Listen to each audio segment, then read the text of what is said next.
అన్ని నగలకు తరుగులో 1% తక్కువ. అంతేకాదు మీ పాత నగలకు 150 రూపాయలు గ్రాముకు ఎక్కువ ఇస్తాము. ప్రపంచ యాత్రికుడు నాన్వేషణ తన సోషల్ మీడియాలో ఒక పోస్ట్ పెట్టడం జరిగింది. ఇందులో డిప్యూటీ సీఎం పవన్ కళ్యాణ్ గారికి ఏదో సలహాలు సూచనలు ఇచ్చే ప్రయత్నం అయితే చేస్తున్నాడు. ఇప్పుడు అతని వీడియో కూడా వైరల్ అవుతుంది. అసలు అతను ఏం చెప్పి ప్రయత్నం చేస్తున్నాడు అనేది ఒకసారి తెలుసుకుందాం.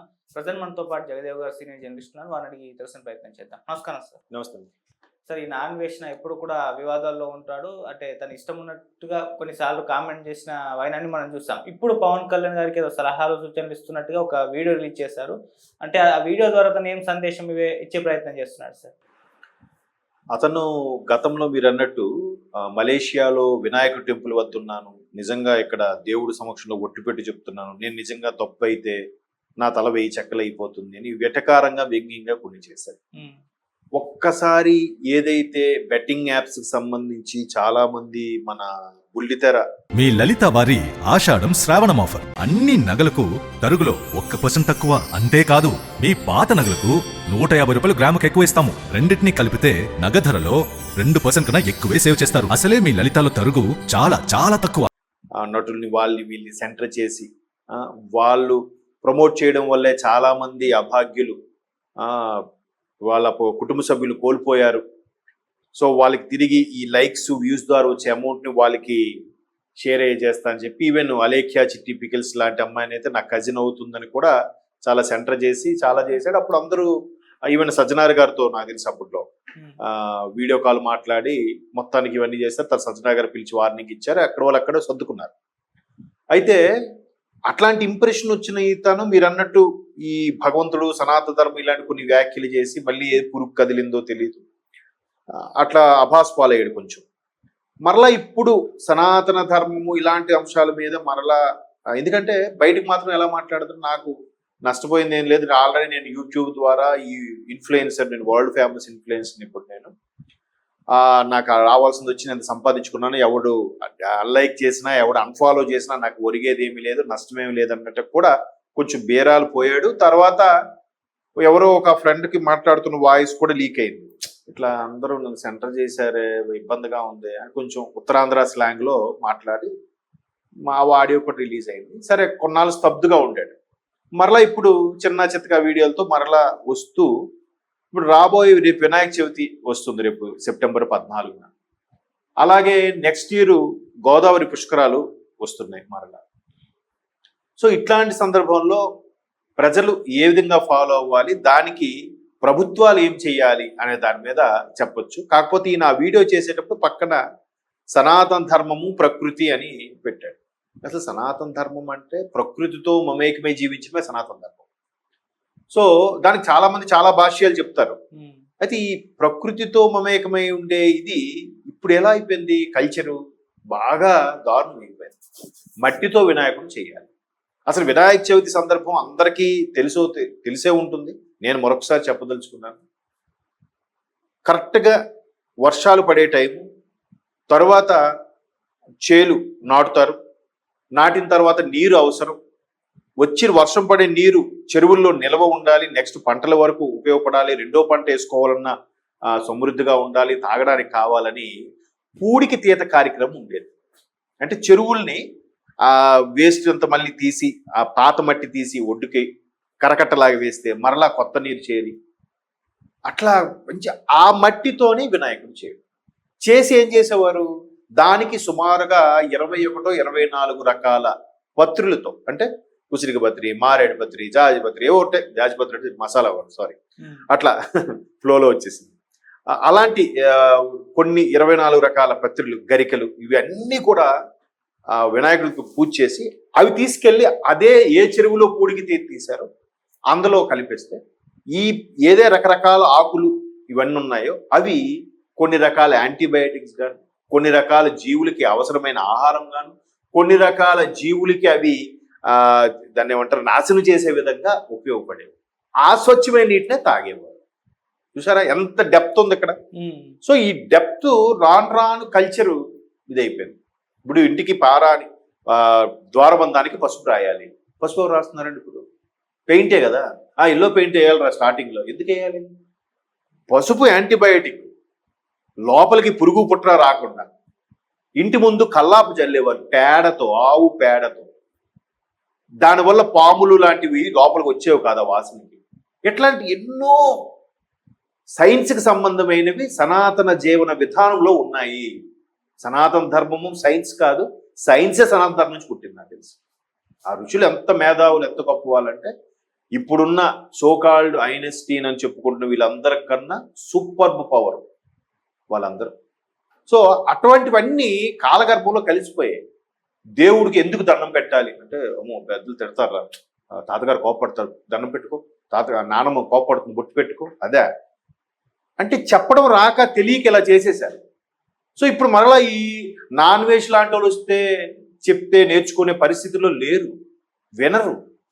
ఇప్పుడు రాంగ్ రూట్లో వెళ్తే ప్రమాదం. ఎవడు మానేస్తున్నాడు చెప్పండి? ఆఫీస్కి టైం అయిపోతుందంట, నా సారీ అన్న ఫుట్పాత్ మీద వెళ్ళిపోవడం అది ఎవరు చెప్పాలని? మారాల్సింది ప్రజలే కదా. ఈయన పెద్ద ఇదిలాగా పవన్ కళ్యాణ్ గారు ఇవన్నీ పాఠశాల విద్యార్థులు చెప్పండి. పాఠశాల విద్యే కంపైపోయింది. ఎప్పుడైతే మిషనరీస్ ఎంటర్ అయ్యాయో అప్పుడే నేను నిన్న మొన్న పరమాచార్యులు వారి జీవిత చరిత్ర చదువుతుంటే అందులో కూడా అదే ఉంది. పరమాచార్యులు వారు కూడా అప్పటికే కాన్వెంట్ స్టడీస్ చేసేవారు. ఆ కాన్వెంట్ స్టడీస్లో ఏమైంది, రోజు బైబిల్ చదివించడం, 4 ఇంగ్లీష్ బుక్కులు నేర్పించడం ఇవి చేసేవారట. వేదం లేదు, సంస్కృతం లేదు, పోని సొంత భాష నేత అక్కడ ప్రాంతీయ భాష తమిళం నేర్చుకోవడం అవేవి లేవంట. చూసారా? మరి అప్పుడు అక్కడ చెడపట్టింది కదా. మరి ఇంకేం ఎడ్యుకేషన్ సిస్టమ్ గురుకులాలు ఉండేవి. గురువు దగ్గర శిష్యుడు పడిగాపులు పడి వాడికి సేవ చేసి శుశ్రూషలు చేసుకొని విద్య నేర్చుకొని అన్ని రకాల మెలకువలు నేర్చుకొని బతకడానికి ఉపయోగపడే తెలివితేటలతో బయటకు వచ్చేవాడు. ఇప్పుడు చదువే.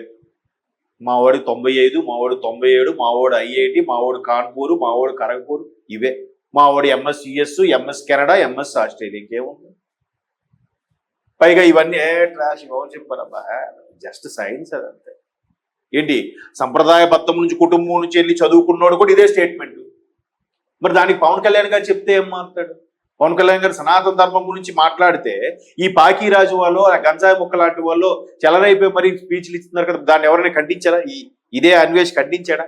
లేదు, అతను సనాతన ధర్మం కోసం చదువుతున్నాడు, సనాతన ధర్మం అంటే సైన్స్ అని మీరు ఎందుకు ఖండించిన తప్పు? ఇప్పుడు మాత్రం సలహాలు ఇచ్చేస్తాడా పాఠశాల విద్యార్థులు? కానీ పొరపాటున పాఠశాల విద్యార్థులకే మాస్టర్లు ఇవే చెప్పారనుకోండి, మీ ఇంట్లోని మట్టి బొమ్మే పెట్టుకోండి, ఆ మట్టితో చేస్తేనే మంచిది, ఇవన్నీ ఇది అవుతాయి అని వాళ్ళు చెప్పారు. అవునా సరే, చిన్న క్లే ఇప్పుడు దొరుకుతున్నాయి, అది కూడా ఆర్గానిక్ కాదు. ఆ క్లే ఏది షాపుల్లో దొరికే క్లే, దాంతో నువ్వు చిన్న బొమ్మ చేయమ్మా, అది పూజ దగ్గర పెట్టుకో. ఈ ఇంట్లో ప్లాస్టర్ ఆఫ్ పాలిస్తే పెడతాడు పెద్దది, దాని పక్కన చిన్నది మా పాప చేసి చూసారా అని ఇన్స్టాలో పోస్టులు పెట్టుకోవడానికి ఆ మట్టిని పెడతాడు. మళ్ళీ తీసుకెళ్ళి ఎక్కడేస్తున్నాడు? మళ్ళీ అదే చెరువు. పాఠశాల విద్యార్థులకు చెప్పమని చెప్తున్నాడు ఆయన. చెప్పినా మారాల్సింది పెద్దవాళ్ళు, ప్రజలు. పెద్దవాళ్ళు ఎవరు? ప్రజలు. మనలో ఒకరే. అందరూ స్టేట్మెంట్ ఇచ్చేస్తారు. మరి ఈయన మంగోలియా బతుకుతున్నాడు, భారతదేశంలో బతకడానికి లేదా? ఆ మంగోలియా ఏదో చూపించాడు కదా ఈ చెరువు అని. ఎందుకు అక్కడ ఇక్కడ మరి భారతదేశం ఇక్కడే సేవ చేయొచ్చు కదా. నువ్వు పెట్టే ప్రతి పైసా ఎక్కడ రెవెన్యూ జనరేట్ అవుతుంది కదా, ఇక్కడ బతకొచ్చు కదా. ఎందుకు అక్కడెక్కడికి వెళ్ళి బతుకుతున్నావు? చెప్పడానికి చాలా. ఇప్పుడు మొన్న పవన్ కళ్యాణ్ గారు గోదావరి పుష్కరాల కోసం సమీక్ష నిర్వహించారు ఇప్పుడు 2 నెలల కిందట. ఇప్పుడు ఏం చేశారయ్యా అధికారులు అంటే, పాత గట్టు, పాత మెట్లు అవి అలాగే ఉంచేసి దాని మీద మళ్ళీ ప్లాస్టింగ్ వేసేసి నీట్గా కలర్ సర్దేసి, సార్ కొత్త చేశాం సార్. పవన్ కళ్యాణ్ వచ్చి కూర్చుంటాడా? నువ్వు కొత్త మెట్టు కట్టావా, పాత మెట్టు కట్టావా అని చెప్పండి. ఆ అధికారి, ఆ చేసే మేస్త్రి పని కూలీలు, లేదా ఆ లోకల్గా ఉండే రాజకీయ నాయకులు, వీళ్ళందరూ కలుషితం అయిపోతుంటే ఒక పవన్ కళ్యాణ్ వచ్చి ఏం చేయగలరు? వీళ్ళందరూ ఎవరు? నీ పక్కింటోడు, నా ఎదురింటోడు, మా పక్క వీధోడే కదా. మారాల్సింది ప్రజలండి. ఏ నాయకుడు చెప్పి చాలా మంది చెప్తారు, లేదా పవర్ఫుల్ నాయకుడు ఉంటే ఆటోమేటిక్ పవర్ఫుల్ నాయకుడే, కొన్ని స్ట్రిక్ట్ పెడతాడు, పెడితే ఏమవుతాడు? నెక్స్ట్ అడు గెలుస్తాడా? మాకు చిల్లర పైసలు కావాలి, నెల వచ్చేసరికి మాకు టింగ్ అని మెసేజ్ వచ్చి పెన్షన్ గిన్షన్లు వస్తే వాడు దేవుడు రా. ఒరే నీ కాలు మీద నువ్వు బతికేలా చేస్తున్నా ఆడికి అక్కర్లే, ఆడి పైసలు ఆడికి ఇచ్చేయాలి, సాయంత్రం క్వార్టర్కి కావాలి. ఒకవేళ మాట్లాడితే పెద్ద చెప్పొచ్చావులే, నువ్వు మా చెప్తావా? ఇట్లాంటి సైకాలజీ, ఇట్లాంటి మెంటాలిటీ వస్తుంది ఈ రోజుల్లో. ఈయన ఎవరు సలహా తెలీదా ఎవరికి ఇవన్నీ తెలీదా తెలుసు మరలా అంటే సనాతన ధర్మము పవన్ కళ్యాణ్ గుచ్చి చూపడంలా ఉంది తప్పితే ఇక దీన్ని ఏం మాట్లాడుకోవాలి మరి నువ్వే ఇదే సనాతన ధర్మం గురించి మా వినాయకుడి టెంపుల్ నుంచి ఒట్టేసి చెప్తున్నా ఇప్పుడు నేను చెప్పేది అబద్ధమైతే నా తల 1000 చెక్కలు అవ్వాలి కదా అంత ధైర్యంగా ఎలా మాట్లాడాను అప్పుడు ఏమైనా తలలో పురుగుందా ఇప్పుడు ఆ పురుగు బయటికి వెళ్ళిపోయిందా సలహాలు ఉచిత సలహాలు ఎవడైనా ఇస్తాడు నీకు నువ్వుగా పర్ఫెక్ట్గా ఉండు ఇంకో బెస్ట్ ఎగ్జాంపుల్ చెప్పి క్లోజ్ చేస్తారు ఇంకా ఎక్కువ మాట్లాడిన నసలాగా ఉంటుంది చాలా మంది విదేశాలకు వెళ్ళి వస్తూ ఉంటారు మీరు చూడండి యుఎస్లో అయితే భలే ఉంటుందా అక్కడ 60 అని బోర్డు ఉందనుకో 60 మించి వెళ్తే వాడికి వెంటనే ఫైన్ ఈ 2 సార్లు ఫైన్ ఇచ్చిన 3వ సారి లైసెన్స్ క్యాన్సిల్ ఇవన్నీ చెప్తారు మరి అక్కడ ఉండి బతికొచ్చినాడు ఇక్కడ కూడా అదే రూల్ ఫాలో అవ్వచ్చు కదా ఫాలో అవడు ఇక్కడ లేకపోతే వెళ్ళలేమబ్బా ఏ నీకు నువ్వుగా మారు ముందు నువ్వు చెప్పు ట్రాఫిక్ వచ్చే వెంటనే కారు రైడ్ పార్టీస్ దిగి ఒక్కొక్కరు వదులు నువ్వు దాగన్నా నువ్వు మీద వెళ్ళను చాలా మంది అలా క్లియర్ చేస్తుంటారు నువ్వు అలా చేస్తావా చేయరే ఎవ్వడికి ఖాళీలబ్బా ఏమన్నా మనకెందుకు వెళ్ళిపోదాం ఇంటికి అట్లాంటి నేచర్ ఉన్నప్పుడు పవన్ కళ్యాణ్ చెప్తే వింటారా నరేంద్ర మోదీ చెప్తే వింటారా స్వామీజీలు చెప్తేనే వినట్లేదు పొలిటీషియన్ చెప్తే ఎన్నో సినిమాల్లో కూడా చూపిస్తున్నారు మోస్ట్ పవర్ఫుల్ అడ్మైర్ చేసే విషయాలు సినిమాల్లో ఉంటాయి కానీ అందులో చెడును ఇమ్మీడియట్గా గ్రాప్ చేస్తారు కానీ మంచిని అది మెసేజ్ సినిమా అంట కదా చూసావా సగంలో 99 మంది చూడరు మెసేజ్ సినిమా అంటే మెసేజ్ సినిమా ఇప్పుడు చూడరు కడప కింగ్ అదేదో అన్నట్టు 100 సుమోలు గాల్లో లేవాలి అది సినిమా టాక్సిక్ లాంటి సినిమాలు వస్తే కాబట్టి ఇది మాట్లాడుకోవడం నోరు నొప్పి తప్ప జరిగేది ఏం లేదు మారాల్సింది ప్రజలే థ్యాంక్ యూ సో మచ్.